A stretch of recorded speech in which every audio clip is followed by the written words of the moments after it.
How to unfriend all Facebook friends. Hey everyone, welcome back to the channel. In today's video, I'll show you how to unfriend all Facebook friends at once. So now, without further ado, let's get started. So first thing first, open the Facebook app on your phone and make sure that you're logged into your account.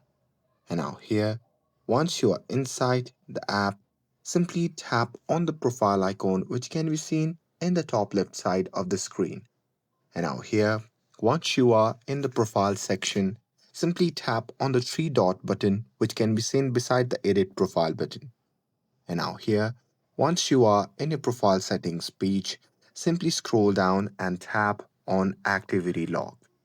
And now here inside the activity log, if you scroll down, there you can see the option labeled as connections. So simply tap on it. And now here, under the connection, you simply have to tap on the option labeled as Manage Friend.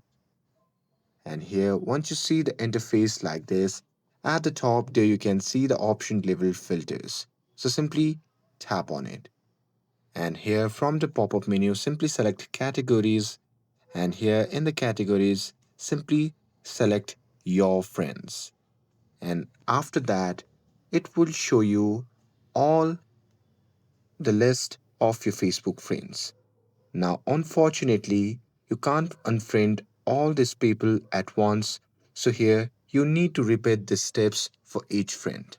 So here to do that, you simply have to tap on the three dot button beside the name, and there from the pop-up menu you simply have to tap on unfriend option to unfriend that person. And that's it. That's how you can unfriend all Facebook friends. With this, if you found this video helpful, then don't forget to like, share, and subscribe to get updated for more videos. Thanks for watching, and I'll see you in the next video.